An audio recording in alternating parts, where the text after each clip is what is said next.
여러분 저희는 이렇게 야외에 나와 있는데요. 오늘 야외에 나온 이유는 아이폰 13의 시네마틱 모드를 직접 체험해 보려고 나와 있습니다. 네, 그럼 현장에 나가 있는 이호기 기자를 통해서 시네마틱 모드가 어떻게 구현되는지 살펴보도록 하겠습니다. 네, 현장에 나가 있는 이호기 기자. 네, 저는 현장에 나와 있는 이호길 기자입니다. 오늘은 아이폰 13에 대해서 알아보려고 하는데요. 한번 살펴보시죠.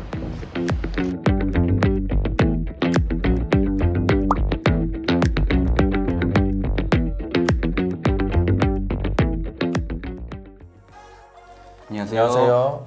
김용수 기자. 이호길 기자입니다. 지금까지는 저 혼자 신제품 출시될 때 여러분들께 리뷰해드렸지만 앞으로는 새로운 제품 출시될 때마다 옆에 나와 있는 이호길 기자와 함께 제품을 같이 리뷰해보도록 하겠습니다. 네, 오늘 저희가 소개해드릴 제품은 애플이 10월 8일에 공식 출시한 제품이죠. 아이폰 13 시리즈인데요. 저희가 출시 이후 영상 촬영일 기준 현재까지 한 일주일 정도 서로 둘이서 대화해서 사용해봤습니다. 사용해보면서 느꼈던 디자인적인 전작 대비 차이, 그리고 무게, 그리고 가장 중요한 건 카메라 성능 등 포함해가지고 여러분들께 장단점에 대해서 하나하나 설명드리도록 하겠습니다. 예, 일주일 동안 사용해 보셨는데 무게 같은 부분은 어떠셨나요? 무게 같은 경우는 상대적으로 좀 작아요. 작다 보니까 제가 기존에 사실 아이폰이 아니라 갤럭시 S21 울트라 모델을 주로 사용하거든요. 쥐어봤을 때 그립감도 나쁘지 않았고 그리고 확실히 가볍다라는 느낌이 들었습니다. 그래서 그런 측면에서 무게감은 갤럭시 유저로서 상당히 만족스러운 정도였고, 실제 무게 차이는 사실 전작 아이폰 12 같은 경우가 162g이었고 이번 13은 한 11g 정도 높아진 173g으로 출시가 됐는데요. 기존에 아이폰 쓰시는 분들 같은 경우는 조금 무겁게 느낄 수 있으나 갤럭시에서 아이폰으로 갈아타시는 분들 같은 경우는 가볍다라고 느끼실 수도 있을 것 같습니다. 네, 그러면 이제 디자인부터 또 살펴볼 텐데, 호기 기자가 봤을 땐 디자인은 어떤 차이가 있었나요? 네, 사실 디자인 같은 경우는 전작이랑 이게 크게 차이가 없는 수준이어서 살펴볼 부분이 많지는 않다는 생각이 들었습니다. 이게 디자인을 자세히 살펴보면 이 격면부에서 디스플레이 상단 중앙에 있는 이 노치라고 하죠. 이 부분이 전작 대비 약 20% 감소했습니다. 하지만 크게 체감이 되지는 않습니다.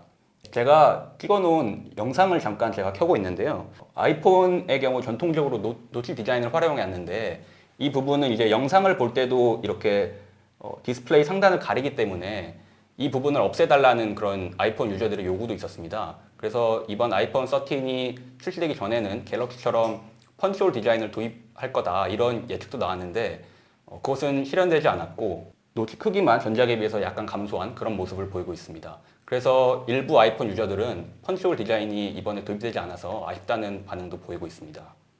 예, 그 다음에 후면 카메라 모듈 부분을 살펴보겠습니다. 이 후면 카메라 모듈을 보면은 이 카메라가 툭 튀어나온 부분, 이른바 카툭튀라고 하죠. 이 부분도 소폭 개선이 됐지만 크게 눈에 띄는 수준은 아닙니다. 그리고 12와 비교했을 때 이 카메라 디자인 위치가 살짝 바뀌었습니다. 12 같은 경우는 일렬로 배치가 되어 있었다면 13 같은 경우는 이렇게 대각선으로 배치가 되어 있습니다. 디자인까지 살펴봤는데 색상과 성능은 어떻게 되나요?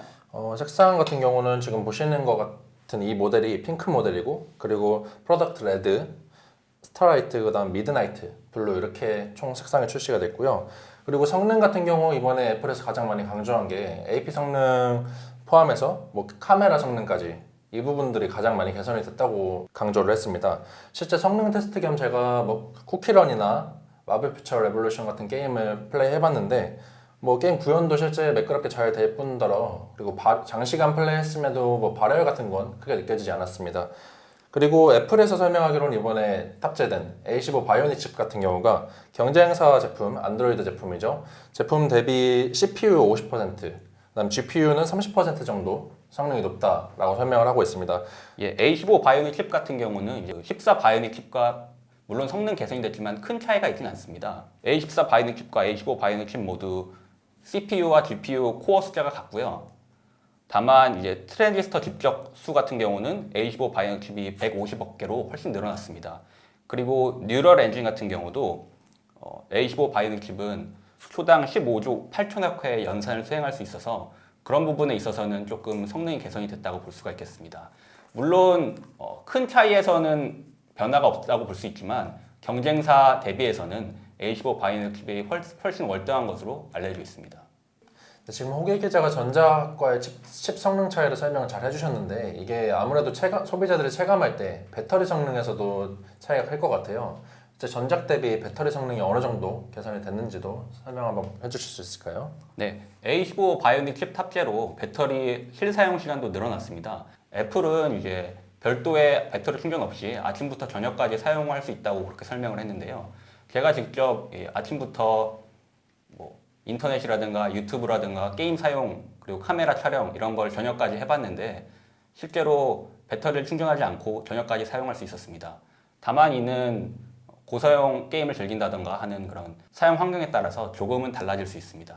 아이폰 13 같은 경우는 최대 19시간 동영상을 재생할 수 있고요. 12는 17시간 재생할 수 있어서 이번 13이 전작보다 2시간 정도 늘어났다고 볼 수 있습니다. 네, 지금까지는 탑재된 칩 성능 위주로 여러분들께 소개시켜드렸다면 이제 애플에서 강조한 카메라 기능에 대해서 특히 어떤 점이 달라졌는지 세세하게 하나하나 기능 측면부터 설명드리도록 하겠습니다. 먼저 그러면 여러분들께서 실제 사용할 때 가장 많은 도움을 받고 활용을 하실 것 같은 OIS 기능에 대해서 실제 호계 기사가 사용하면서 어떤 점이 달라졌는지 좋았는지 설명 좀 부탁드리겠습니다. 네, 이 아이폰 13 같은 경우는 카메라 품질 개선에 신경을 많이 썼습니다. 아이폰 13 이제 후면 카메라에는 이제 센서 시프트 OIS 기능, 광학식 흔들림 보정이라고 하죠. 이 기능이 탑재가 됐고요. 그리고 초광각 렌즈, 1.7 마이크로미터 픽셀 등이 적용됐습니다. 그리고 어두운 곳에서도 흔들림 없이 사진이나 동영상을 촬영할 수 있고 최대 60프레임 4K 화질로 동영상을 찍을 수 있습니다. OIS 기능 외에도 이번 아이폰 13 시리즈에서 가장 또 주목을 끌었던 기능이 하나 있는데요. 바로 시네마틱 모드입니다. 시네마틱 모드 같은 경우는 예를 들어 제가 전면 카메라로 제 모습을 촬영을 할 때 제 얼굴을 제외한 주변 사물 같은 경우에 초점을 흐려지게 만드는 그런 기능입니다. 좀 더 인물에 집중이 될 수 있도록 도와주는 그런 기능이죠.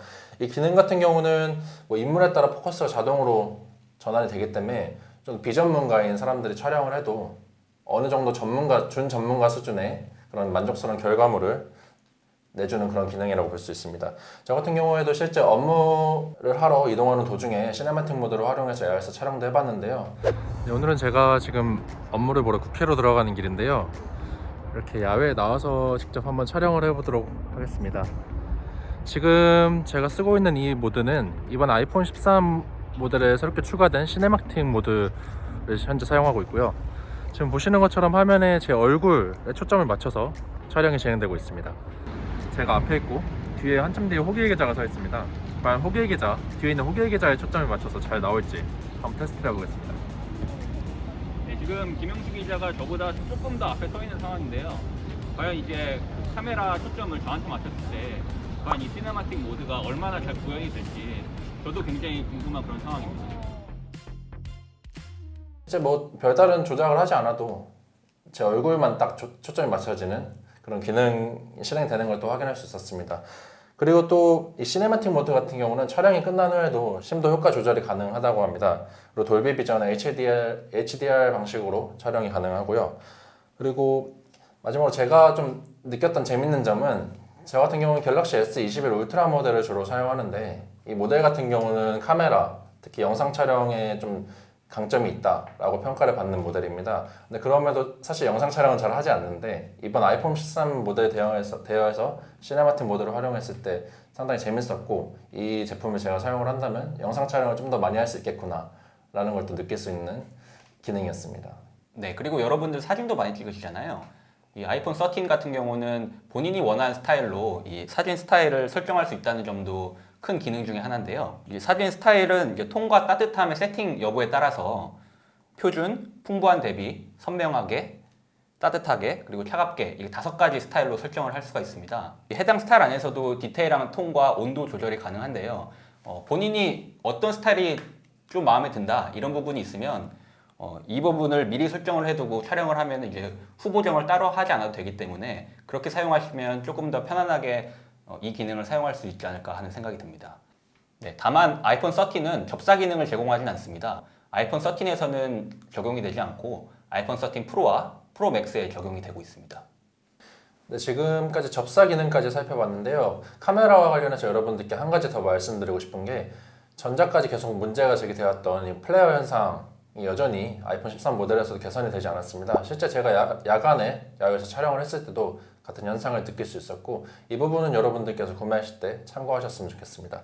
네, 그리고 여러분들께서 구매하실 때 가장 중요한 게 또 출고가일 텐데요. 저장 용량에 따라 조금씩 다릅니다. 128GB짜리는 109만원, 그리고 다음인 256GB는 123만원, 마지막으로 512GB는 150만원으로 책정이 됐습니다. 네, 끝으로 저희가 이번 일주일 동안 사용하면서 느꼈던 장점이나 단점 여러 가지 포함해서 총평에 대해서 각각 설명드리도록 하겠습니다. 먼저 저부터 말씀을 드리자면, 전 개인적으로 아이폰 시리즈가 출시될 때마다 좀 구매하고 싶은 마음은 사실 있었습니다. 가장 중요한 게 아무래도 디자인 그리고 카메라 성능 때문인데요. 근데 업무 특성상 녹음기를 좀 자주 사용해야 하다 보니까 아이폰이 아닌 갤럭시 모델을 주로 구매를 해왔었습니다. 근데 그런 점에서 이번 제품도 디자인도 그렇고 카메라 성능도 뛰어나서 구매를 할까 조금 망설이긴 했지만, 사실 전작 대비 외관상도 그렇고 크게 눈에 띄는 개선점은 없는 것 같아서 결국 구매하지 않게 됐습니다. 그리고 디스플레이 등 기본적인 것들은 개선이 많이 돼서 조금 제품 시리즈가 업그레이드 될 때마다 완성도는 높아졌다라고 볼 수 있는데요. 근데 갤럭시에서 아이폰으로 갈아타고자 하는 그런 사용자 분들께서는 이런 디자인이나 카메라 성능을 따져봤을 때 만족도는 높을 수 있겠지만, 전작 아이폰 12 모델을 쓰는 분들 같은 경우는 이번 아이폰 13 모델을 구매하시더라도 구매 만족도는 조금 떨어질 걸로 생각이 됩니다. 네, 호길 기자 같은 경우는 어떠셨나요? 네, 사실 저도 개인적으로는 갤럭시를 쓰고 있어서 이번 아이폰 13 일주일 동안 사용해보면서 카메라 같은 경우는 확실히 성능이 좋다, 그런 걸 많이 느꼈습니다. 하지만 전작과 비교해봤을 때 큰 차이점이 있진 않았고, 그리고 이제 김용수 기자가 말씀해주신 것처럼 아이폰 12를 사용하고 계시는 이용자라면 굳이 아이폰 13을 구매할 필요는 없겠다, 그런 생각이 들었습니다. 다만 이제 카메라 성능이 뛰어나기 때문에 사진 욕심이 있으신 분들은 한번 구매를 고려해 보셔도 괜찮을 것 같고요. 특히 프로와 프로맥스 모델 같은 경우는 아이폰 13보다 더 성능이 뛰어나기 때문에 사진을 전문적으로 촬영하시는 그런 직업을 갖고 계시다거나 혹은 유튜브 촬영 같은 취미가 있으신 분들은 한번 프로와 프로맥스 모델 구입을 생각해 보셔도 괜찮을 것 같습니다. 네, 지금까지 아이폰 13 일반 모델을 중심으로 여러분들께 리뷰를 드렸는데요. 네, 이번 영상이 여러분들께서 제품을 구매하시는데 조금이나마 도움이 됐으면 좋겠습니다. 그럼 저희는 다음 신제품 출시되면 또 다른 영상으로 여러분들께 인사드리도록 하겠습니다. 네, 지금까지 김용수 기자, 이호길 기자였습니다. 감사합니다.